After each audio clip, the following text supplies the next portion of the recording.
Hello, everybody, and welcome to this video for Lógica MX. My name is Simon Thunder. I'm a postdoctoral researcher at the Institute for Philosophical Research at UNAM. And this video is entitled Plural Logic, the Canberra Plan, and Microphysical Manyism. I'm going to explain all of these things in today's video. Here's the plan for today's video. So I want to start by giving you a little bit of an introduction to me, and then we'll jump into the logic. We'll think about plural logic, and then we'll think about a couple of applications of plural logic, a couple of things that we can do with plural logic that kind of show us that logic has applications outside of just narrow logic, has applications for, in this case, metaphysics. Let's start with a bit about me. So there I am, smiling for the camera, and I'm English. I was born in this town called Crewe, and I grew up in this town called Crewe in the northwest of England in the United Kingdom. This is probably the nicest photograph that anybody's ever taken of Crewe, which should give you some idea of what kind of a town that Crewe is. It's not a particularly pretty town, but it was home to me for much of my childhood. When I was 16, I moved away from Crewe to another city in the north of England called York, which, as you can probably tell from the photo, is a much nicer place to live, or a much prettier place at least. We have this beautiful cathedral in York, which we call the Minster, and it's a very historic city, a very historic place. It's got Celtic history, Roman history, Viking history, all sorts of interesting stuff going on in York. So that's my childhood, and then fast forwarding a bit, I went on to do my bachelor's, my master's, and my doctoral degrees, my PhD as well, from the University of Nottingham, also in the UK, also in England. There's Nottingham, nice picture of Nottingham in the summer. And for my PhD and my doctoral work, I wrote a thesis called In Defense of Reductive Nihilism, where I tried to blend this metaphysical view known as mereological nihilism with some ideas from the philosophy of language and some logical resources. And so, yeah, my PhD studies involved metaphysics, philosophy of language, and some logic. Since leaving, or since completing my PhD at Nottingham, I then held teaching posts, first at the University of Nottingham and then later at the University of York. So I went back to York to teach for a bit, and that was in logic, in critical thinking, and also in the philosophy of language.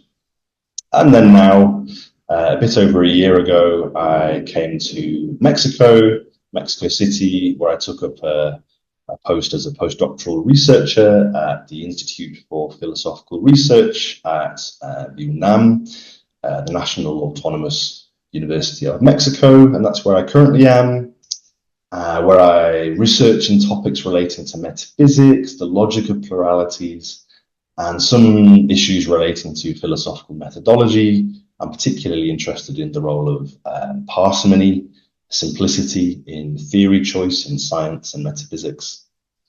Okay, so that's a bit about me, and I think that's probably quite enough about me. Let's get on to the reason why we're here, which is to think about logic, and in particular in this video, plural logic. Now, in order to introduce you to plural logic, I'm going to do a bit of a recap of first order logic with identity. I'm going to largely assume that you're familiar at least a bit with first order logic, so I'm going to go a little quickly through this. This is just supposed to be a bit of a recap on what first order logic is. First order logic with identity, this language contains these things called constants, which are like names. For these, we use lowercase letters starting from A, so A, B, C, D, E, and so on. And if we run out of letters to use as constants, we can use subscripts to give ourselves an infinite stock of constants, an infinite stock of names. So A1, A2, A47, C144, so on and so forth. We also have predicates in first order logic, and these predicates come in two main varieties. We have monadic predicates, which we can kind of think of as being bits of language which intuitively at least express properties of things, and we'll use uppercase capital letters starting from F to represent or to serve as these monadic predicates. We also have dyadic relational predicates. We can think of these as the bit of language which allows us to talk about relations between things.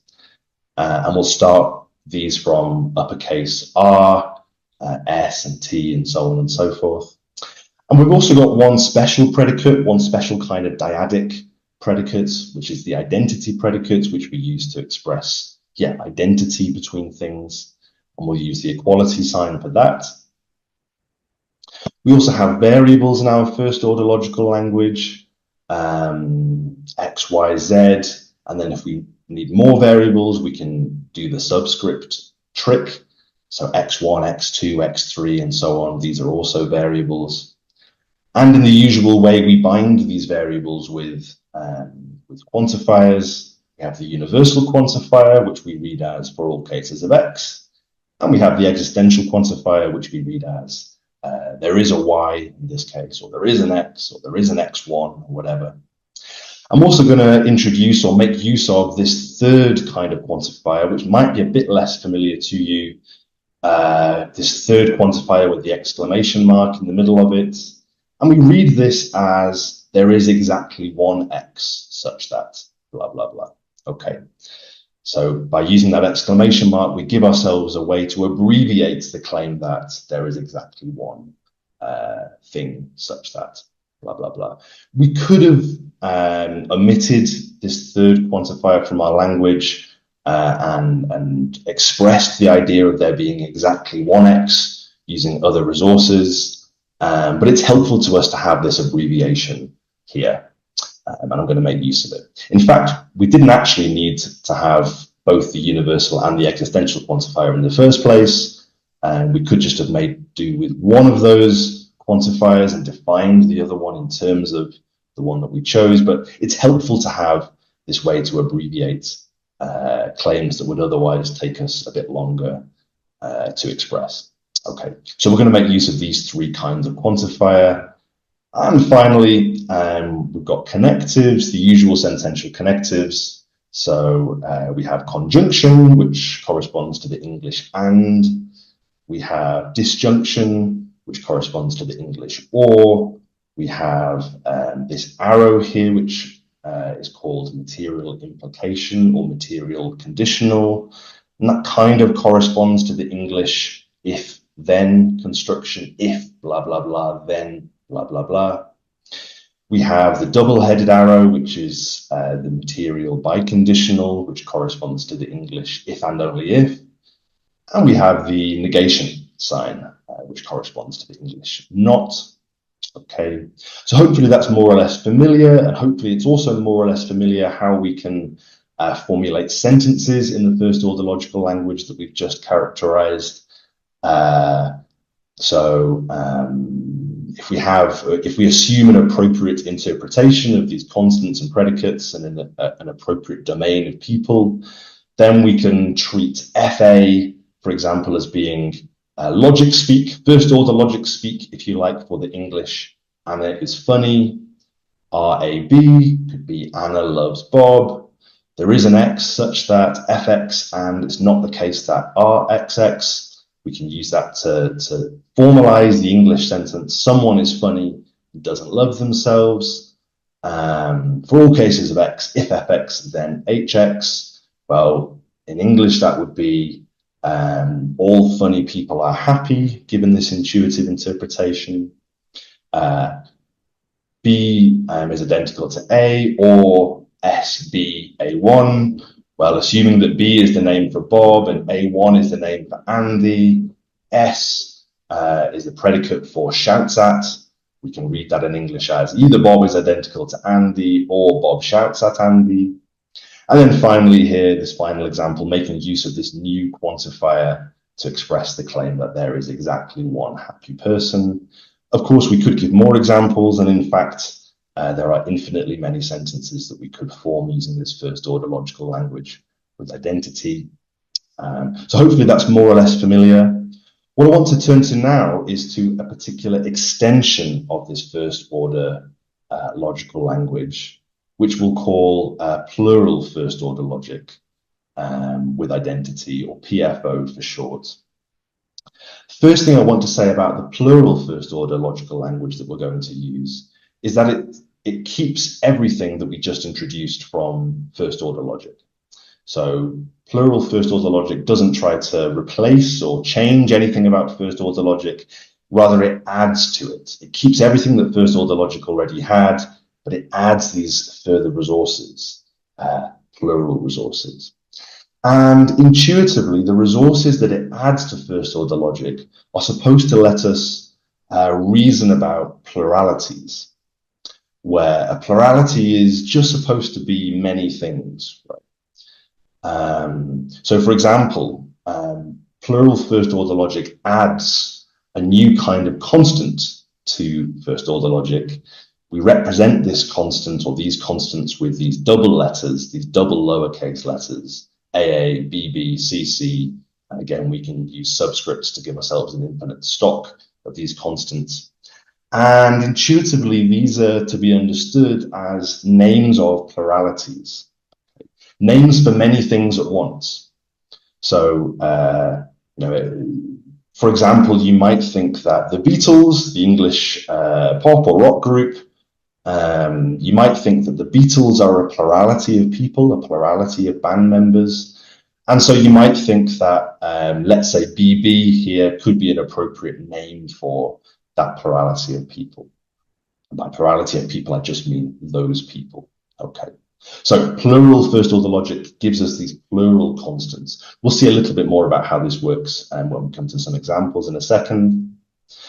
But we also have in plural first order logic, in addition to the ordinary predicates from first order logic, we have plural predicates, and these come again in monadic form.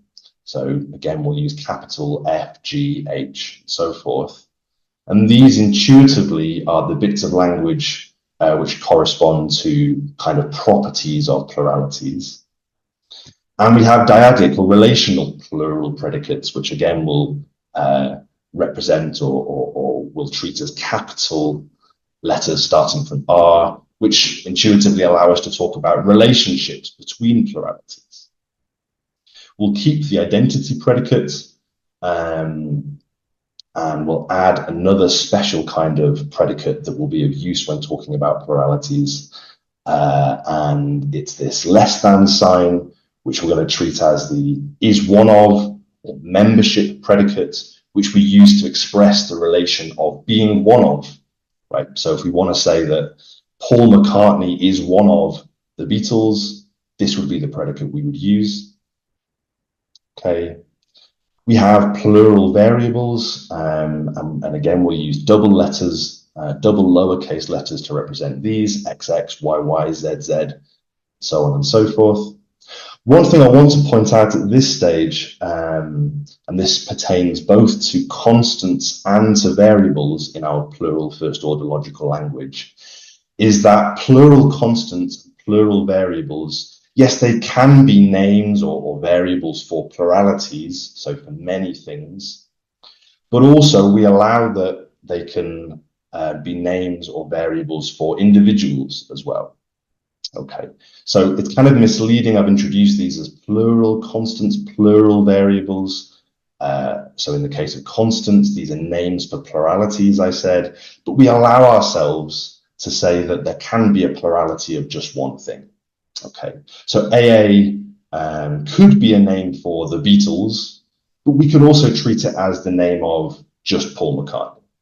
Okay, and similarly, if I use a plural quantifier to say that there are some x's such that the x is blah, blah, blah, Well, I could be talking about a plurality of things. I could be saying that there is a plurality of things that do blah, blah, blah. Or I could be saying there is just one thing. Okay. Plural constants, plural variables could name pluralities, or they could name individuals. That's a little quirk in plural first order logic. Won't be particularly important, but I thought I'd mention it. And we allow ourselves the usual connectives as well.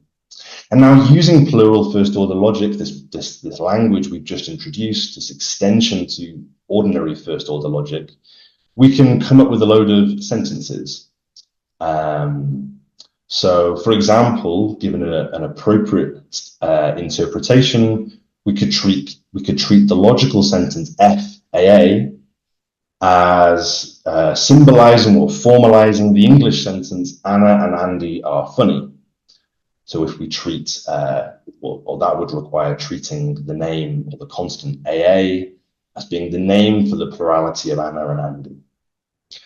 And if we treat the constant BB as the name for the Beatles, well then SAABB would be a way of formalizing that Anna and Andy are shouting at the Beatles. Okay. By the way, this example helps to illustrate that just because we're using double letters, BB, for example, as a constant, doesn't mean that the plurality that constant names has to only have two things in it. That's not what's going on here. BB could be the name for just one thing, as I've mentioned. It could be the name for a plurality of two things, or it could be a name for a plurality of four things, as in the case of, or as in this case, where we treat BB as the name for the Beatles. Again, looking at this third example, we can use our quantifier with the exclamation mark to express, in this case, that there is exactly one plurality of people playing Go together. If we interpret the monadic predicate G as the predicate of playing Go together. We can use our is one of or membership predicate to express claims about whether somebody is a member of a certain plurality or not. And so in this case, if we treat B1 as the name for Betty, well then this sentence would say that Betty is not one of the Beatles. And we can use the membership predicate in the following way as well. So if we have the logical sentence for all cases of X, X is one of CC, if and only if either X is identical to A or X is identical to B1, that would be a way of expressing in plural logic that the only members of the chess club, if we interpret CC as the name for the chess club, the only members of the chess club are Anna and Betty. And we can also use the identity predicate to express claims about identity between pluralities. So if we treat AA19 as the name for Superman and Batman, and we treat DD as the name for Clark Kent and Bruce Wayne, well then we can use this sentence here, that AA19 is identical to DD, to formalize, to symbolize the English sentence, Superman and Batman are identical to Clark Kent and Bruce Wayne. Okay. So that's plural first order logic with identity. Look, there's a lot more we could say about this. We could fill a whole video just by introducing plural first order logic with identity. What I want to do is to first of all explore some motivation for why we should care about plural first order logic with identity. And then I want to show a way to apply it to a debate outside of logic. Okay, so with the caveat that there's lots more that we could say about plural first order logic, I'm going to move on now to assuming that we've got a basic grasp of plural first order logic and looking at some further things we can say. Okay, so here's a question that you might have in your head. Look, why do we need to move away from first order logic and move towards plural first order logic? Why do we need to expand our logical language in the way that plural first order logic says that we need to expand it? And in particular, you might think that we don't need to expand it.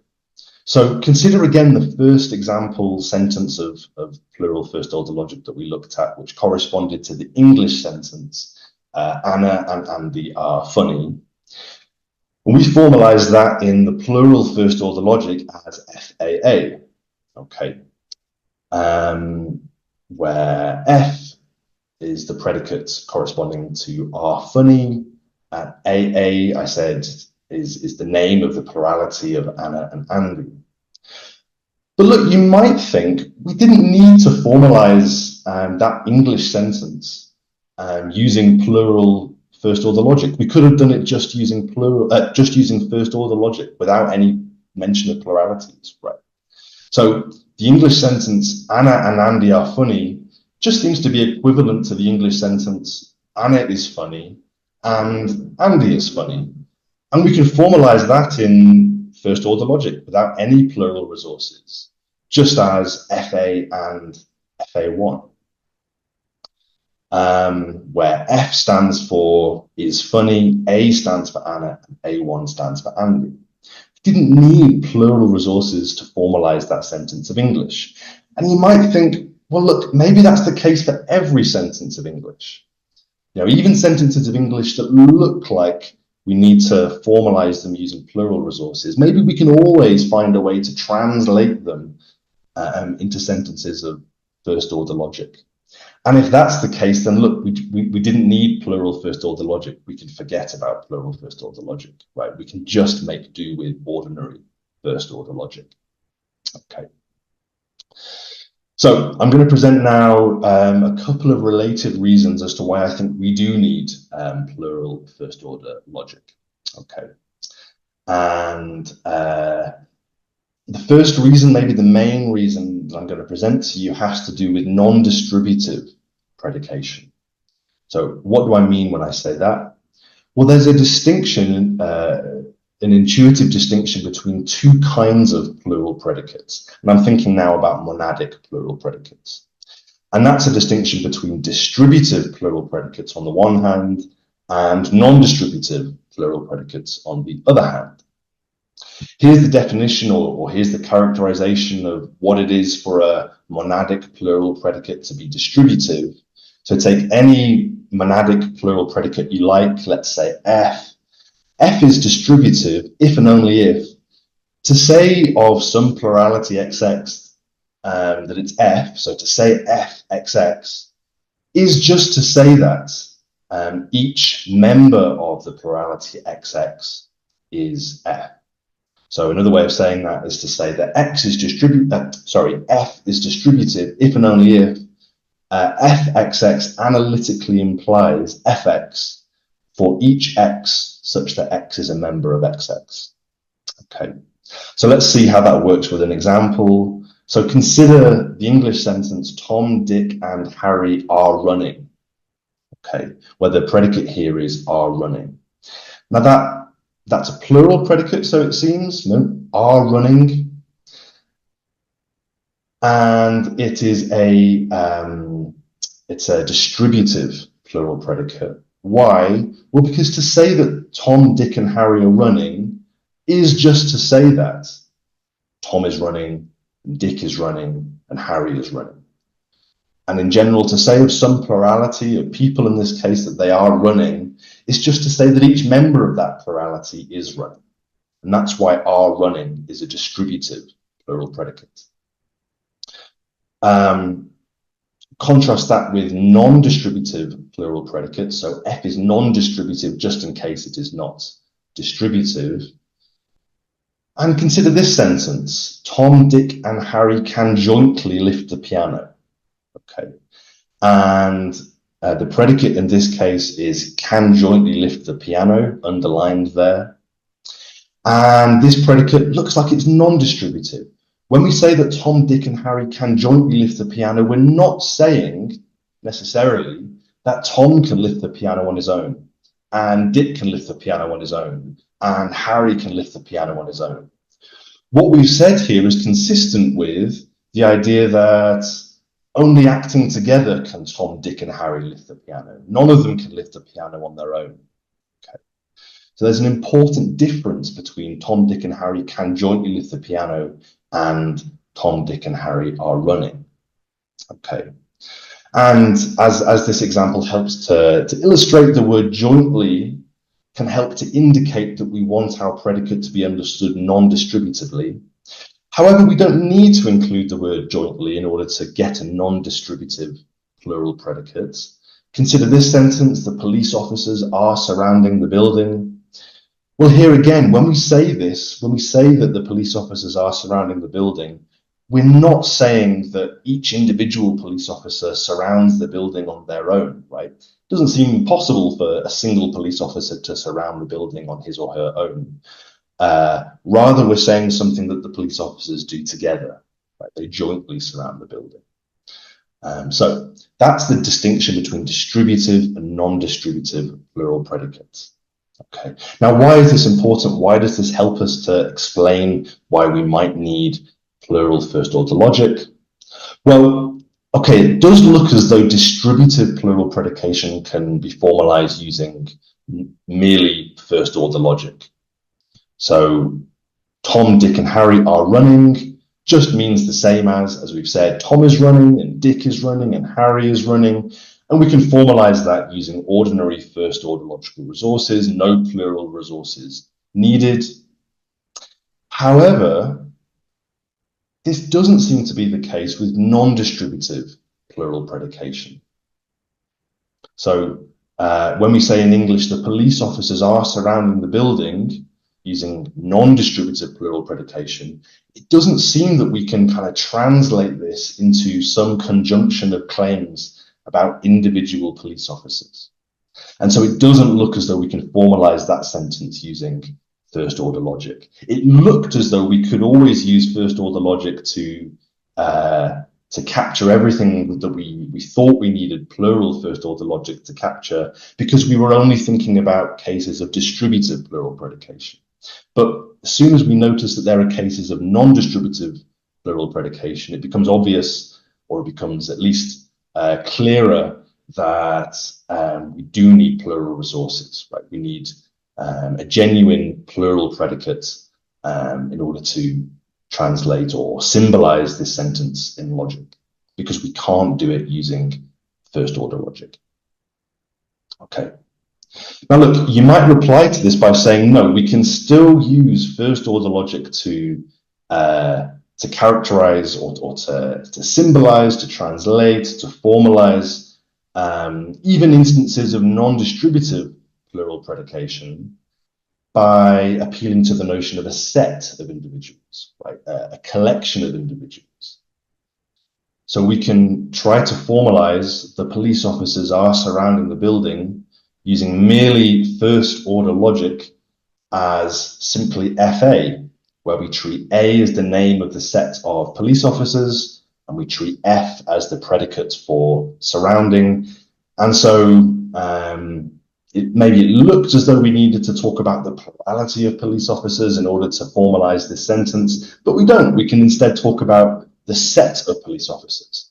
And a set is a single thing, it's an individual, so we can give it a singular name, A. We can formalize this sentence just using first order logical resources in this way. Okay.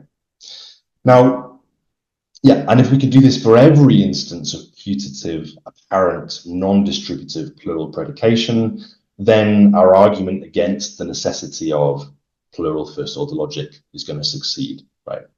And there are some people who think that you can do that. They're called singularists. And the view that that's possible is called singularism. Okay. And these people think that whenever you've got an apparent need for plural first order logic, you can instead merely use first order logic concerning sets of things. Okay. Now, one problem with this idea, though, is that maybe there are going to be technical problems with this. Maybe there are going to be sort of logic-y problems with this. So observe first that, look, we seem to be able to meaningfully non-distributively predicate over absolutely everything. So take the plurality of everything that exists. It looks as though we can talk about everything that exists, and perhaps we can non-distributively predicate over everything that exists. Okay. Maybe. right? That's controversial, but suppose that we can do that. It seems intuitive that we can do that. However, we know for reasons to do with Russell's paradox that there cannot be a universal set. There cannot be a set of absolutely everything.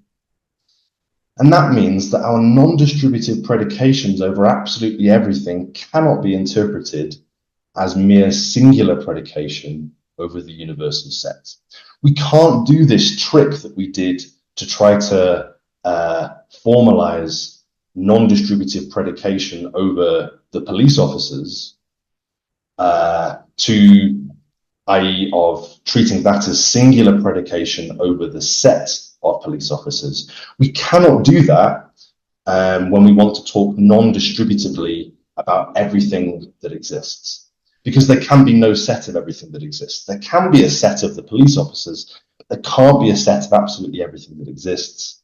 And so it looks like that's going to be a problem for this attempt to get rid of plural first order logic by appealing to sets.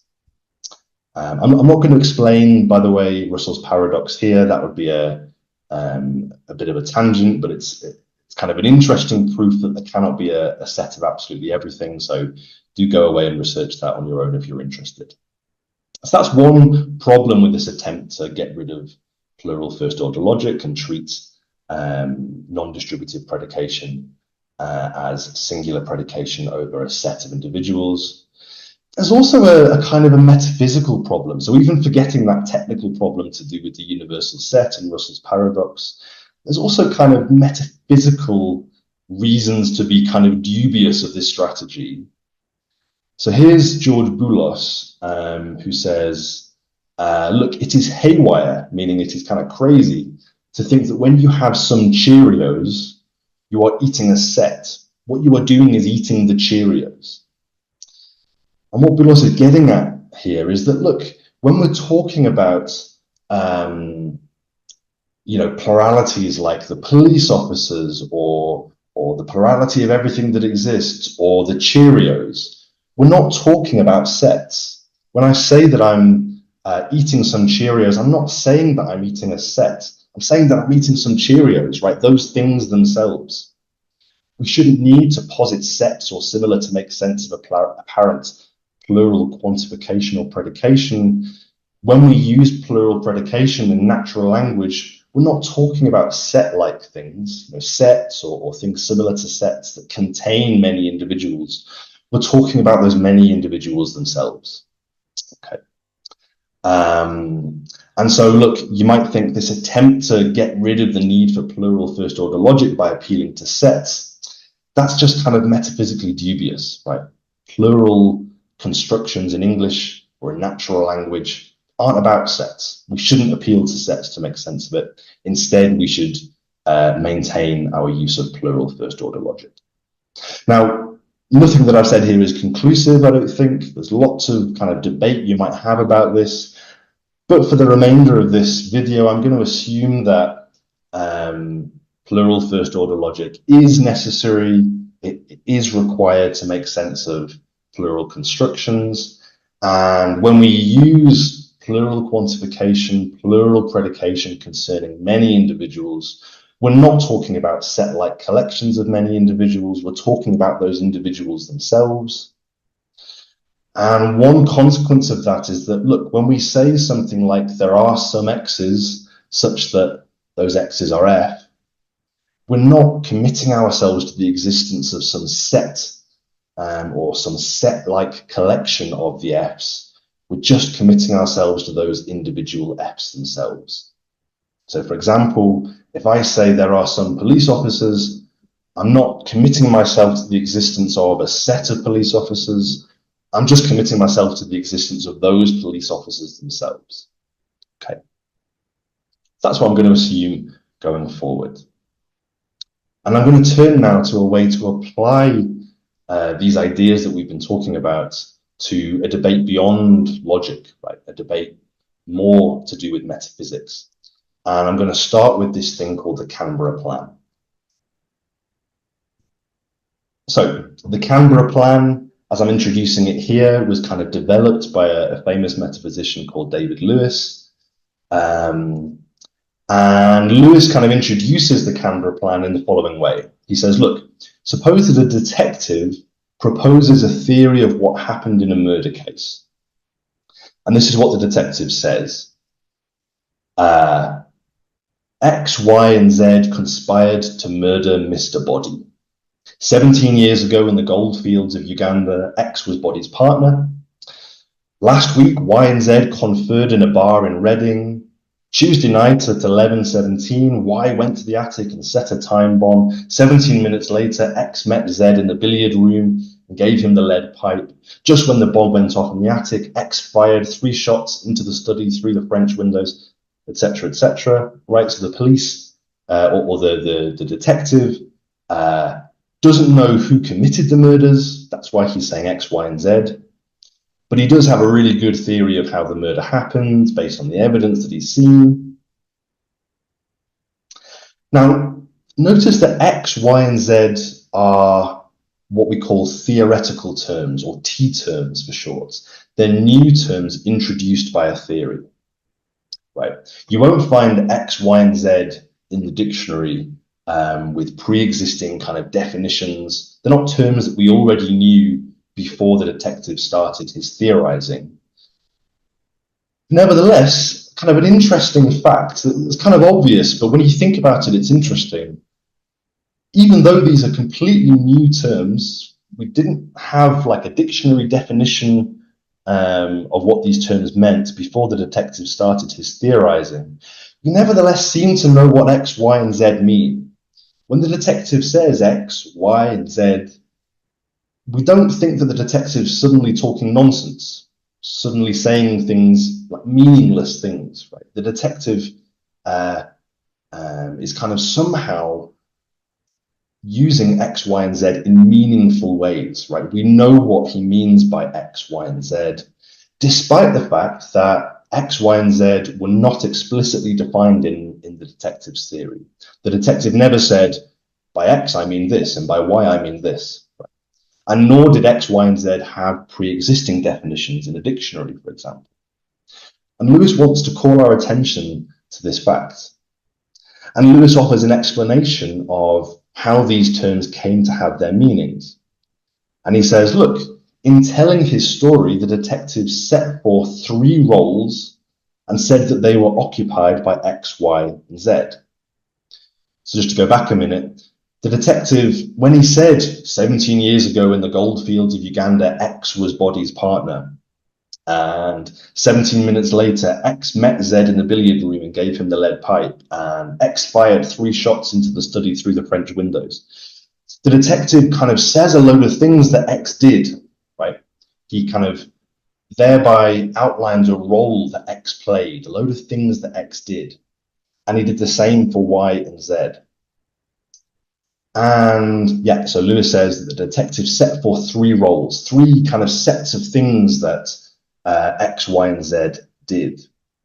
And, says Lewis, the detective must have specified the meanings of the 3 T terms, X, Y, and Z, thereby, for they had meanings afterwards, they had none before, and nothing else was done to give them meanings.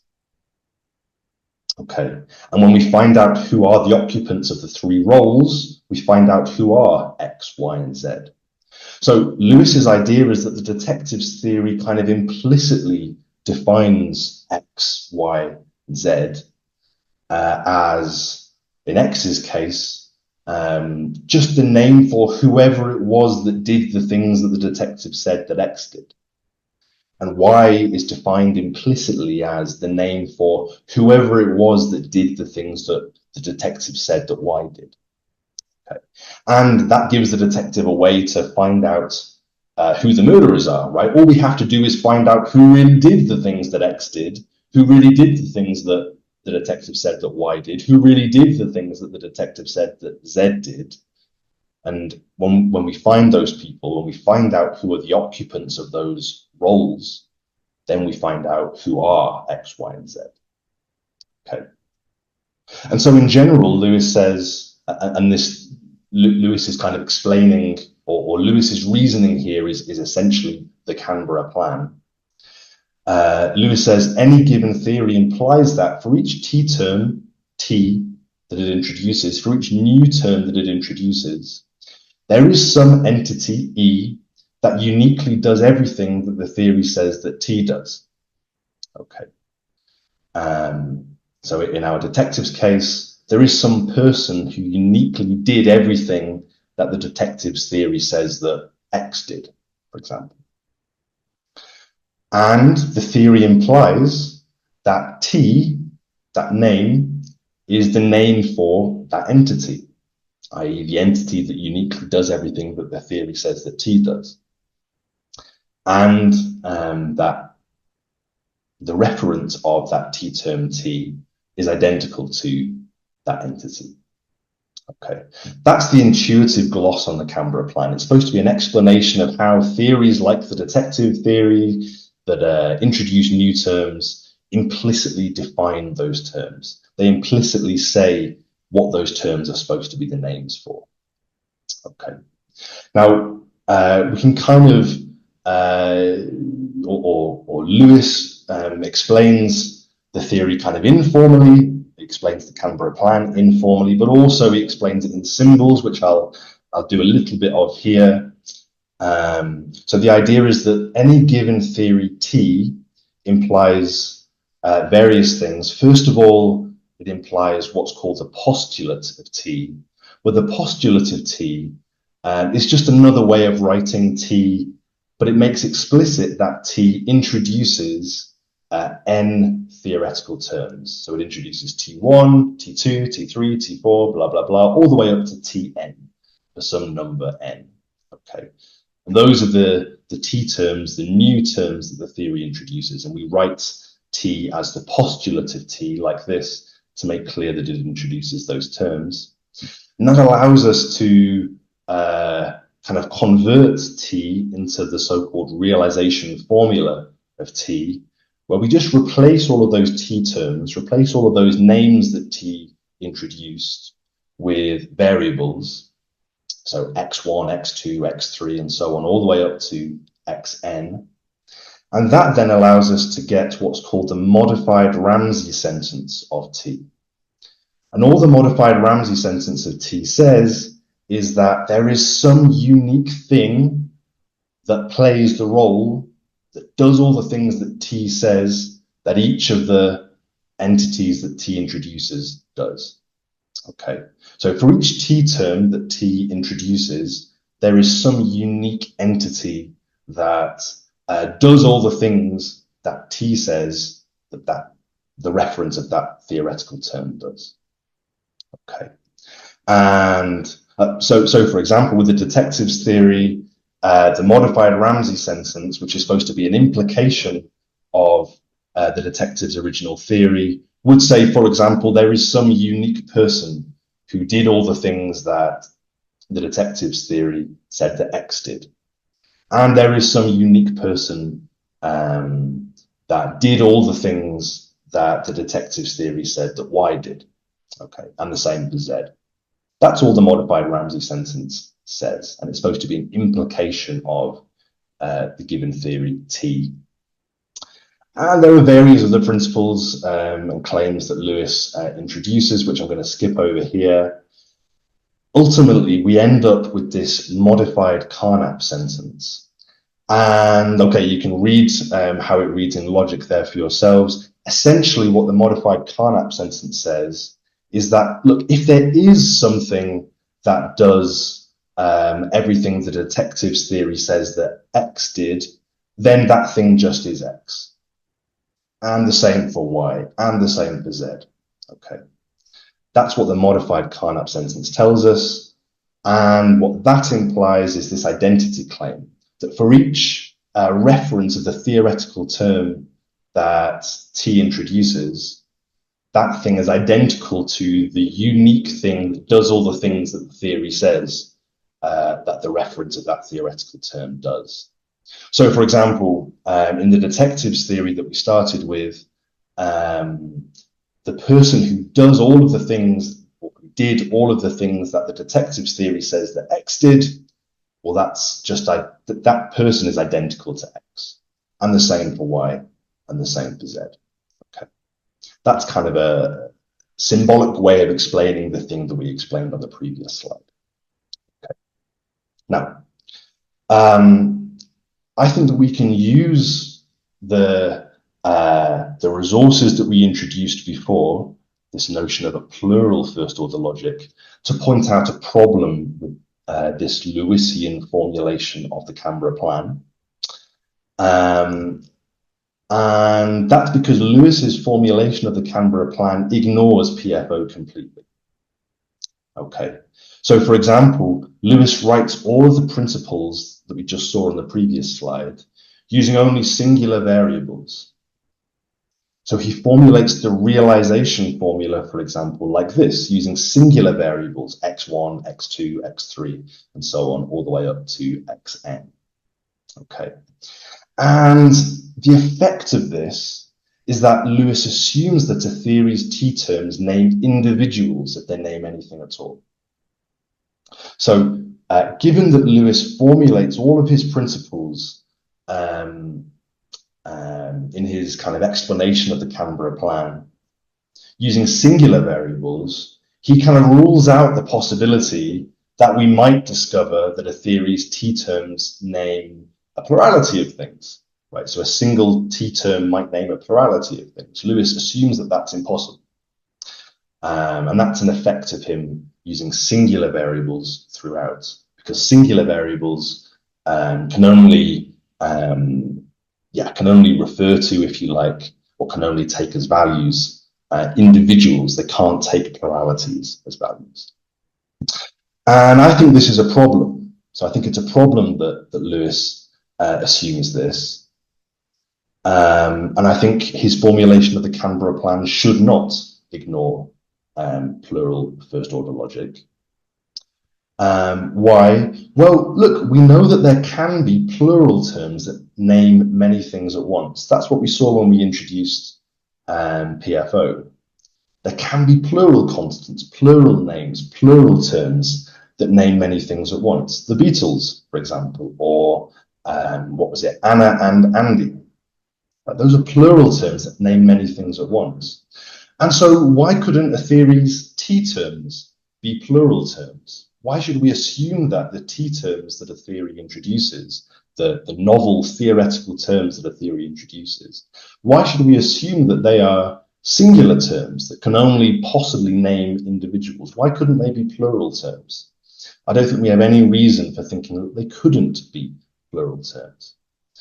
And look, I think if we discover that many things acting in unison do all the things that a theory implies that T does for some theoretical term T, then I think, given the Canberra plan, we should say that we have discovered that T names those things. Okay. So, we can imagine a scientific theory that says some particles or particles X, Y, Z react in the Large Hadron Collider or whatever to have this effect. Well, then, that's a plural name, X, Y, Z. It's a T-term, it's a theoretical term that's been introduced by the theory, but it's a plural T-term, it's a plural name that should obviously, or we should obviously think that it refers to a plurality of particles, not just one particle. And so I think in general, Lewis is wrong to formulate the Canberra plan in such a way that assumes that T-terms always refer to a single thing, if they refer at all. If many things acting together, if many particles act together are the things that cause the reaction in the Large Hadron Collider, well then it's those particles that are the name of the T-term XYZ in that scientific theory. And so for that reason, I think we should replace Lewis's principles that made up his formulation of the Canberra plan with pluralized versions. So for example, the realization formula should use plural variables, not individual variables, to leave open the possibility that those variables ultimately represent pluralities. It doesn't rule out the possibility that those variables represent individuals because, as I said before, plural variables can either represent pluralities or individuals, we allow that there can be pluralities of just one thing.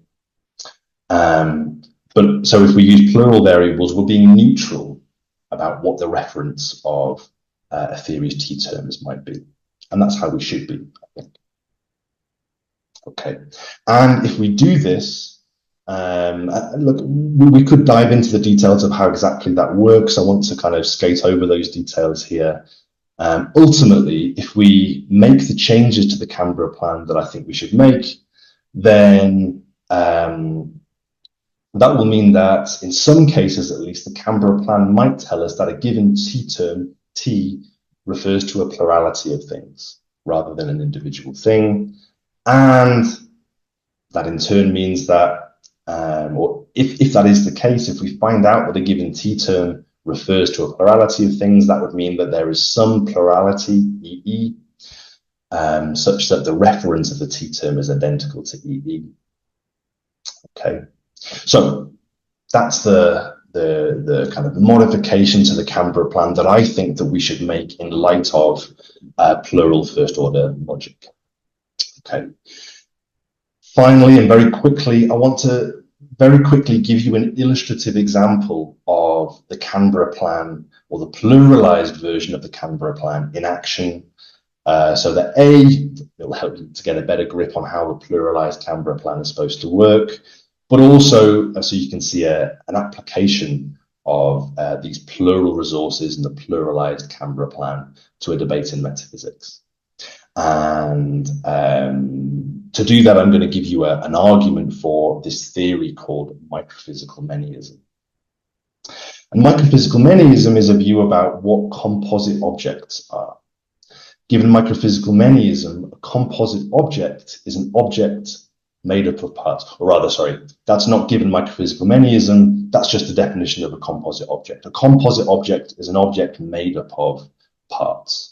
Okay, so here are some examples of objects made up of parts. Basically, almost all of the objects that we see around us are made up of parts. So we have the planet Neptune there on the left. We have a table in the middle, philosopher's favorite example. And we have a molecule of some sort there on the right. These are all composite objects. They're all made up of parts. They're all made up of smaller things.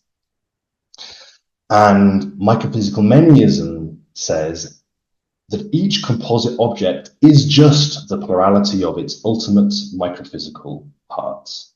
Okay, so each of these three objects, Neptune, the table, and the molecule, ultimately they're made up of tiny subatomic microphysical particles, quarks, leptons, electrons, right? That kind of thing.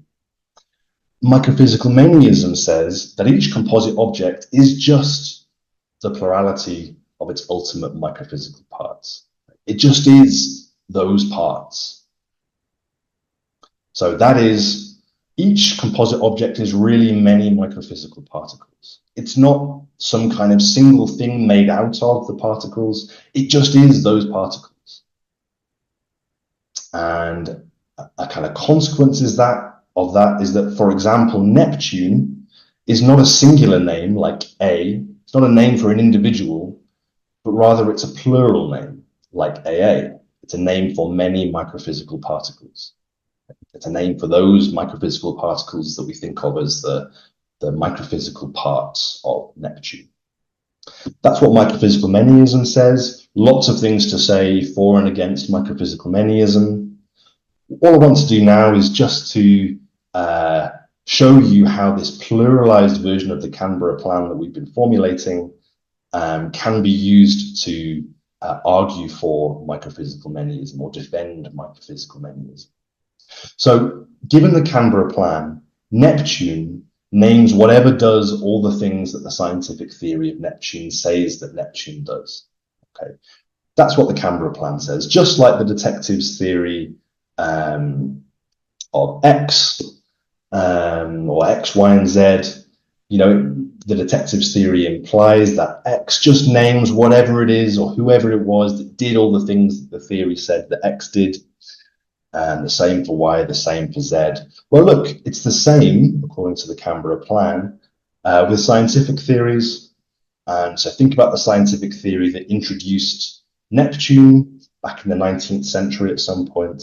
That scientific theory says or implies that Neptune names just whatever it is that does all the things that the theory says that Neptune does.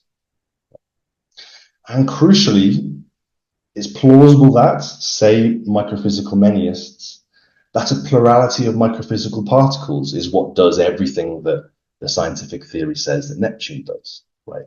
So if the scientific theory says that Neptune orbits the sun at a certain velocity or at a certain speed and at a certain angle or whatever, but look, it's a plurality of microphysical particles, says microphysical manyism, that actually does that. And if the scientific theory says that Neptune exerts a certain amount of gravitational force on Uranus, well, plausibly, according to microphysical manyists, what really exerts that gravitational force on Uranus is a plurality of microphysical particles. Okay.